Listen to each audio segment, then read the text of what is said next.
Hey, hello everybody, I am Kumar Ujjwal and again previous series में हमने F का introduction देख लिया था।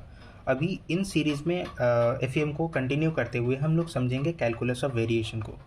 ये बेसिकली एक कॉन्सेप्ट है जिसके थ्रू हम लोग एफ के प्रॉब्लम्स को सॉल्व करना सीखेंगे।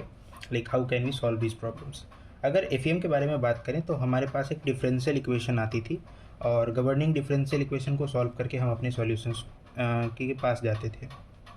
लाइक कभी कभी क्या होता है ना कि इन डिफरेंशियल इक्वेशन को डेराइव करने से ज़्यादा इजी होता है हमारे लिए इंटीग्रल इक्वेशंस को, इंटीग्रल एक्सप्रेशंस को डेराइव कर लेना। तो और उन इंटीग्रल एक्सप्रेशंस के मिनिमाइजेशन या मैक्सिमाइजेशन से भी हमारे पास सेम रिजल्ट आते हैं। तो वो जो इंटीग्रल फॉर्म है उसे हम कभी कभी वेरिएशनल फॉर्म कहते हैं, या और उसी की पढ़ाई जो है वो इस चैप्टर में कैलकुलस ऑफ वेरिएशन में की जाती है। लाइक अगर एक बेसिक एग्जांपल दिया जाए कि कैलकुलस ऑफ वेरिएशन में क्या होता है। सो सपोज हमारे पास एक प्लेन में दो पॉइंट एग्जिस्ट कर रहे हैं, तो इन दो पॉइंट्स को कनेक्ट करने वाले मल्टीपल पाथ्स एग्जिस्ट कर सकते हैं। एक तो ये पाथ हो सकता है, एक पाथ हो सकता है ये, एक पाथ हो सकता है ये, या कुछ हो सकता है ऐसा। तो लाइक इन दो डॉट्स को कनेक्ट करने वाले मल्टीपल पाथ्स एग्जिस्ट कर सकते हैं। So the optimal solution or the extremization of these functions in paths में से जो ऑप्टिमल पाथ होता है, इस चीज़ को फाइंड करने का जो टेक्निक है उसे हम पढ़ते हैं कैलकुलस ऑफ वेरिएशन में। सो कैलकुलस ऑफ वेरिएशंस को समझने के लिए हम लोग पहले कुछ बेसिक टर्मिनोलॉजीज़ को समझेंगे। सो इस क्रम में हमारे पास जो सबसे पहला टर्मिनोलॉजी आता है वो होता है functional. Okay, so functional. So before understanding this term functional, let's very quickly understand what a function is. जब हम फंक्शन की बात करते हैं तो हम लोग बोलते हैं कि फंक्शन में क्या होता है। हम एक स्केलर इनपुट प्रोवाइड कराते हैं, या एक वेक्टर या एक कोई सा एक रियल नंबर इनपुट में प्रोवाइड करते हैं फंक्शन के अंदर। सही, ये है हमारा फंक्शन। ओके, तो हमारे फंक्शन में हम एक रियल इनपुट पास कराते हैं, कोई सा भी रियल नंबर, स्केलर या वेक्टर, कोई सा भी नंबर पास करते हैं, और हमारा आउटपुट जो होता है वो अगेन एक स्केलर या एक वेक्टर या कोई एक रियल नंबर होता है। ये फंक्शन का काम होता है। जब हम फंक्शनल की बात करते हैं तो फंक्शनल के अंदर जो हमारा इनपुट होता है वो एक फंक्शन ही होता है। कोई एक अलग सा फंक्शन होगा जो हमारा इनपुट होगा। जब हम इसको मैप करके एक स्केलर आउटपुट प्रोवाइड करा देते हैं या एक रियल नंबर प्रोवाइड कराते हैं, so that is called functional. अगर ये एनालॉजी समझ में नहीं आता है तो let's take a quick example to understand this concept of function and functional. Okay, so suppose आप एक पेंटर हैं, तो अगर आपके पास एक कलर पैलेट गिवन है, suppose this is your colour palette, और आपका काम क्या है ना कि आप इनमें से कोई सा दो कलर उठाते हो। सपोज आपने ग्रीन एंड ऑरेंज उठाया, आप इन दो कलर्स को मिक्स करके एक कोई तीसरा सा कलर बना लेते हैं। सो ये आपका फंक्शन होता है, ये आपका फंक्शन करता है। वो कोई दो इनपुट या कोई मतलब मल्टीपल इनपुट्स या सिंगल इनपुट पे भी आपको सिंगल आउटपुट प्रोवाइड करा सकता है, या फिर मल्टीपल इनपुट्स पे एक सिंगल आउटपुट आपको प्रोवाइड कराता है आपका फंक्शन। यानी एक बार फिर से हमारा फंक्शन क्या कर रहा है। सपोज आपके एग्जाम्पल की बात करते हैं, तो आप एक पेंटर हैं, आपका काम क्या है कि आप कलर पैलेट्स में से कोई भी दो कलर उठाते हैं, उन्हें मिक्स करते हैं इस तरीके से कि आपके पास कोई तीसरा कलर मिल जाए।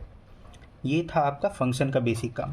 लेकिन सपोज अगर आपको इस कलर पैलेट की जगह पे आप किसी कंपटीशन में जाते हैं और आपको मल्टीपल पेंटिंग्स प्रोवाइड कराई जाती हैं, नॉट कलर्स, पेंटिंग्स, और आपको अगर जज करना है कि कौन सा पेंटिंग बेस्ट है वहाँ पे, सो आपका काम क्या होगा कि आप सिर्फ कलर के बेसिस पे वहाँ डिसाइड नहीं करेंगे कि कौन सा पेंटिंग आपका जीत रहा होगा या विच पेंटिंग शुड बी रिवॉर्डेड।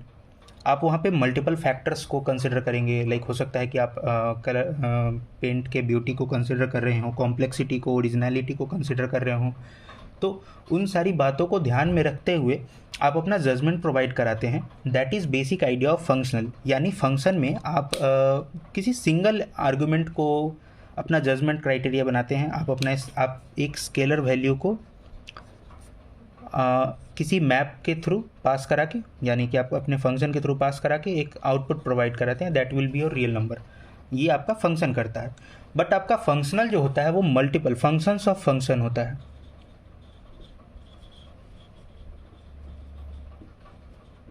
सो आप इसमें क्या करते हैं ना कि आप कुछ नंबर ऑफ फंक्शंस प्रोवाइड कराते हैं।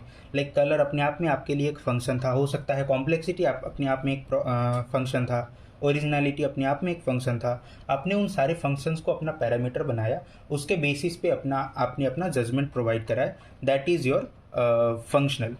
आई होप आपको ये एनालॉजी समझ में आ रहा होगा, because that is very important for the further parts of this series. Okay, so एक एग्जांपल भी कंसिडर कर लेते हैं। सपोज आपके पास एक फंक्शन है एफ एक्स, तो आप क्या लिख सकते हैं, एक्स स्क्वायर प्लस 2x। ये आपका फंक्शन होता है, ये आपका एक फंक्शन होगा। लेकिन इसी जगह पे अगर आप कंसिडर करते हैं आई को, that I is why of D x from 0 to x, जहाँ आपका y जो है वो एफ एक्स है, तो क्या होगा, ये एक वेरिएशनल मतलब सॉरी, ये आपका एक फंक्शनल होगा। सपोज हमने एफ एक्स को चेंज कर दिया, आपका एक कोई एफ एक्स था एक्स स्क्वायर प्लस 2x। इसमें जैसे जैसे आप x का वैल्यू कोई पास कराते हैं, सपोज एफ ऑफ 1 कैलकुलेट करना होगा, then your answer will be 1 + 2, that will be 3। ये आपका फंक्शन है। लेकिन इसी की जगह अगर हम एक दूसरा फंक्शनल की बात करें, तो suppose 0 to 5 F of x D x की बात करते हैं। इसमें क्या होगा, सपोज अगर एफ ऑफ एक्स जो है वो x है, तो मेरे आई का वैल्यू कुछ और होगा। I will give certain value 0 to 5 x D x will be x square upon 2 from 0 to 5, कितना हो जाएगा, 12.5। Okay, and suppose F of x की वैल्यू अगर 1 है, लाइक ए कॉन्स्टेंट फंक्शन है, तो मेरे आई की वैल्यू कुछ और होगी, 1 dx, and it will give me 5 as my answer. So functional क्या होता है, इसने एक function as an argument pass किया। एक इसका पैरामीटर जो है जिस पे ये फंक्शनल डिपेंड कर रहा है, वो एक सिंगल आर्ग्यूमेंट वैल्यू नहीं है, वो एक फंक्शन है। आई होप ये एग्जांपल्स के साथ आपको फंक्शन और फंक्शनल के बीच का डिफरेंस क्लियर हो चुका होगा। सो अब हम आगे बढ़ते हैं, फंक्शनल के कुछ बेसिक प्रॉपर्टीज़ को समझते हैं। बाय द वे, इस पूरे चैप्टर में जो फंक्शनल हमारा सेंटर ऑफ अट्रैक्शन होगा वो ये होगा, जहाँ वाई डैश जो है वो D Y upon D X है। आई होप आप ये साइन नोटेशन से फैमिलियर हो।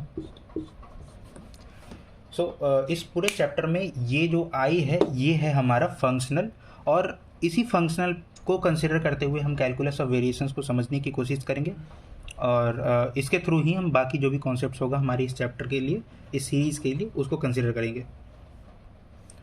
ओके, सो प्रॉपर्टी नंबर 1 है हमारे पास कि एक फंक्शनल आई जो है अगर हम उसे लीनियर कहना चाहते हैं, so that is possible if and only if, जब आपका अगर सपोज हमारे पास कुछ वेटेड आउट इनपुट्स प्रोवाइड कराए जा रहे हैं, sum of weighted inputs as an argument pass कराए जा रहे हैं, सो ये जो है सम ऑफ वेटेड आउटपुट्स के बराबर हो जाए, तभी इस केस में हमारे फंक्शनल को हम लीनियर कहेंगे।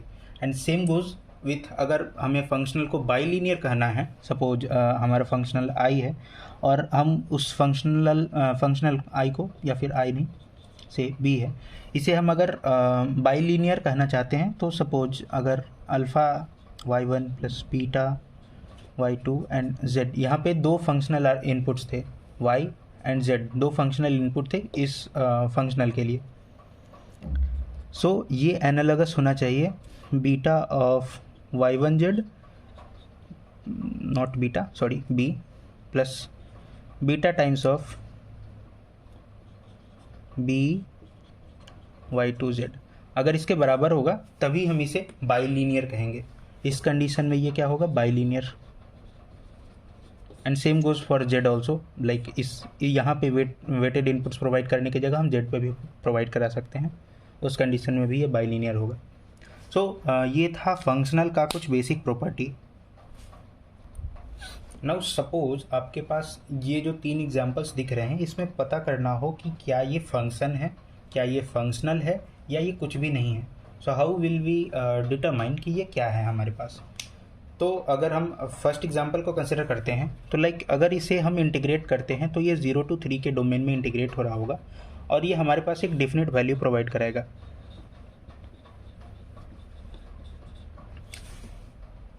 ये एक स्केलर इनपुट x पे एक डिफिनिट आउटपुट प्रोवाइड करा रहा है, सो ये एक फंक्शन होगा।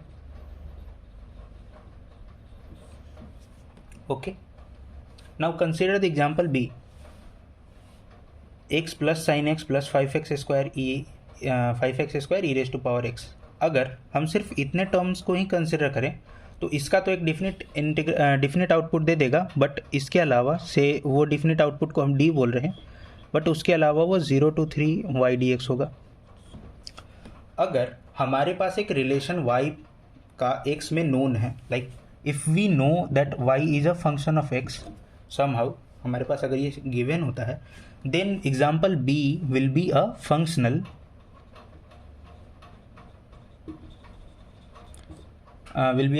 बिकॉज क्योंकि हमारा जो y है वो एक फंक्शन है, एंड ये जो हमारा गिवन एक्सप्रेशन है ये एक फंक्शन पे डिपेंड कर रहा है, so this is a function of a function, so ये हमारा एक फंक्शनल होगा। ओके, तो अगर हमारे पास y जो है वो x के टर्म्स में गिवन है तो, लेकिन अगर ये गिवन नहीं है तो इसका हम डेफिनेट वैल्यू कैलकुलेट नहीं कर सकते हैं कोई सा भी, सो ये ना ही फंक्शन बचेगा ना ही फंक्शनल बचेगा। Now consider this one is example, अगर हमारे पास y और y as a function of x given भी है, ओके, तभी भी क्या हम इसका एक डेफिनेट वैल्यू कैलकुलेट कर सकते हैं? नहीं, क्योंकि हमारा जो अपर लिमिट है वो एक वेरिएबल है, सो इसका एक डेफिनेट वैल्यू हम कैलकुलेट नहीं कर सकते हैं। Then it will be neither a function nor a functional.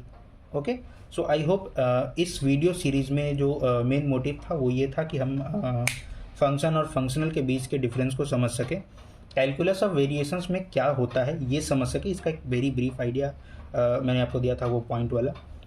Like I hope कि आपको ये सब चीज़ समझ में आ गया होगा। Now from the next video series we will be starting with this concept of extremization of a functional. Okay, so till then keep watching.